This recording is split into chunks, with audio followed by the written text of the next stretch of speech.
Assalamualaikum warahmatullahi wabarakatuh.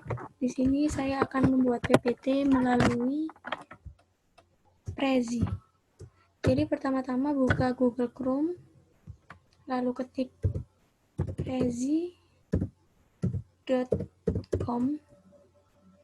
lalu enter.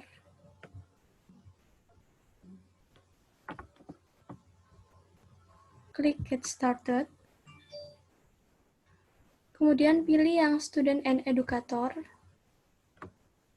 Dan ini ada Basic, Edu Plus, Edu Teams. Pilih yang Basic karena ini free. Lalu klik Continue. Selanjutnya ini ada isian data-data, ada first name, last name, email, sama password. Kalau tidak mau ribet, langsung scroll ke bawah dan pilih yang sign up with Google.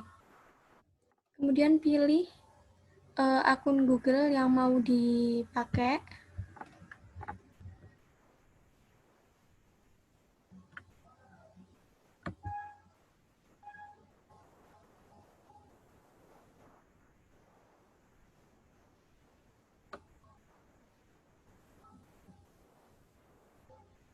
Berhubung saya guru, jadi saya pilih yang edukator. Kemudian saya pilih high school or upper secondary.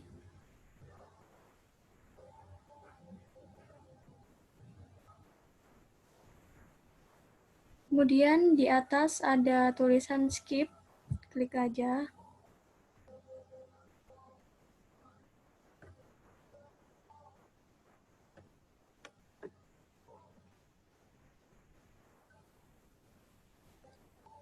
Dan akan langsung muncul seperti ini. Di sini ada nama yang sudah diisi. Kemudian klik Create from Template.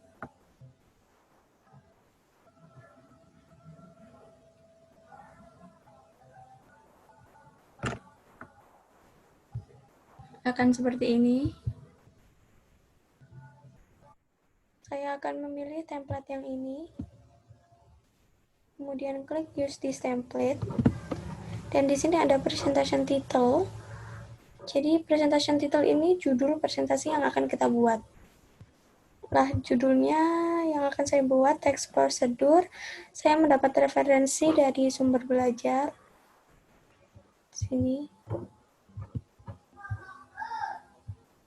Kemudian, who can see this presentation?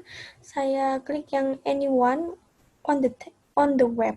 Kemudian continue.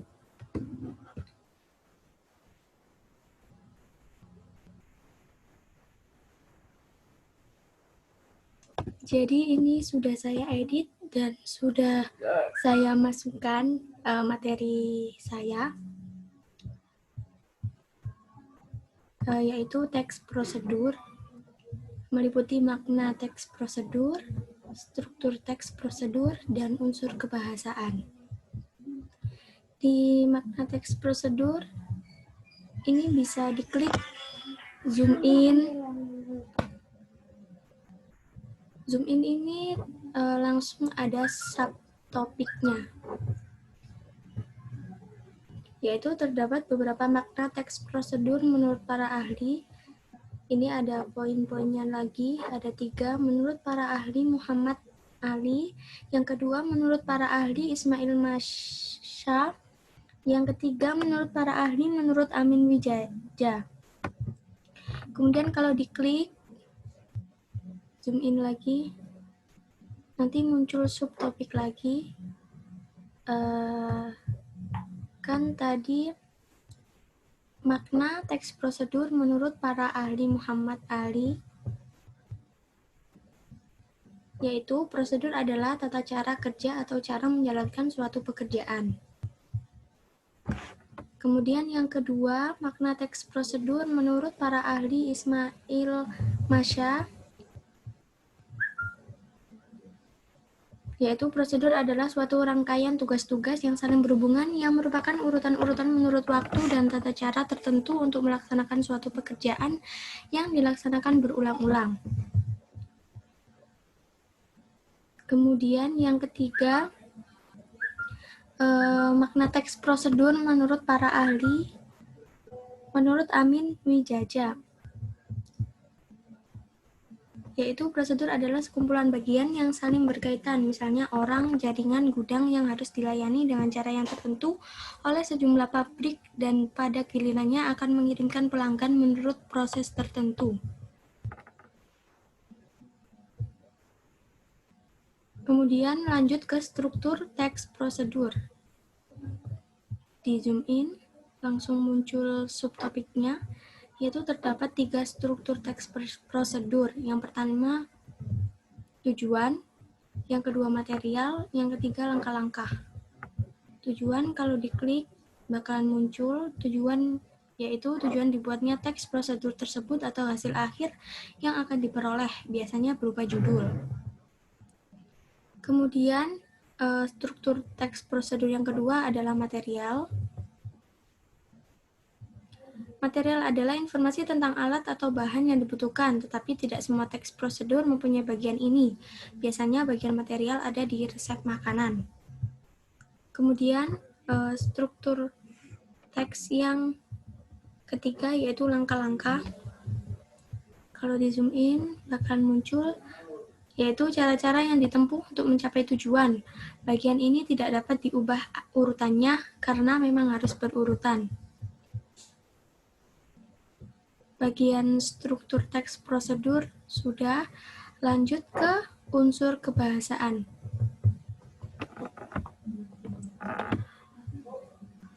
Langsung muncul subtopik, yaitu terdapat 3 unsur.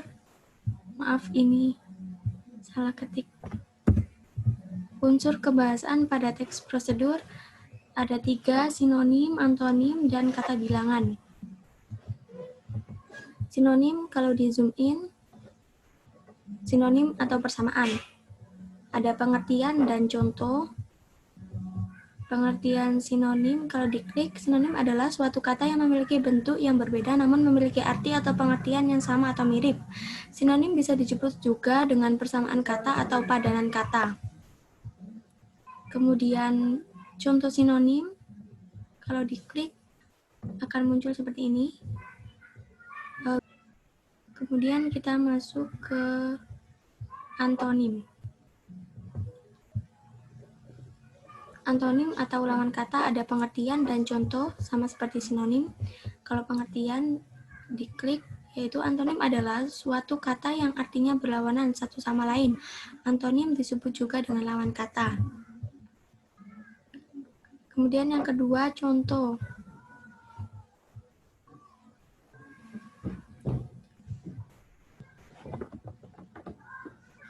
Kemudian kita masuk yang ketiga, yaitu kata bilangan.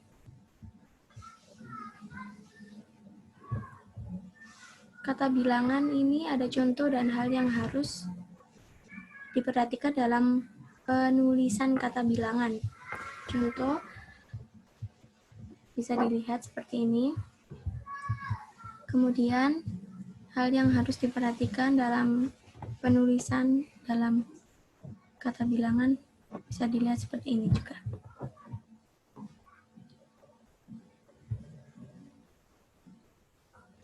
Jadi jika mau mengedit kata yang salah, bisa diklik kotak ini langsung unsur kebahasaan. Kemudian cara untuk masuk ke subtopik yang tadi itu klik zoom in. Kemudian ada opsi kayak gini, langsung diklik yang ada panah 4, diklik. Habis itu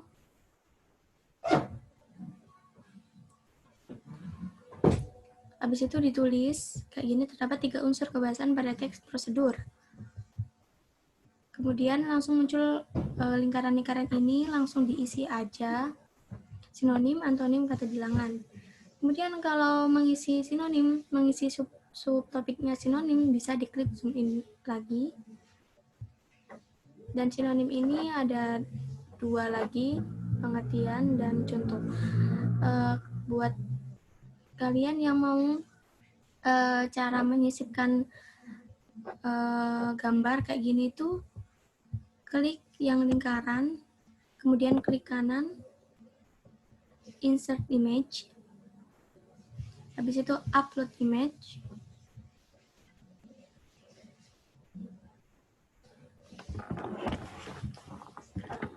kemudian pilih sesuai kebutuhan, lalu nanti klik open.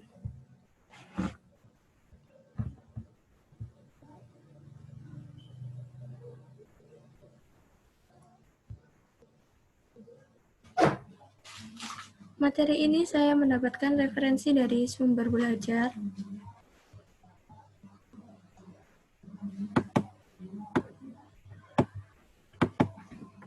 Bisa dilihat.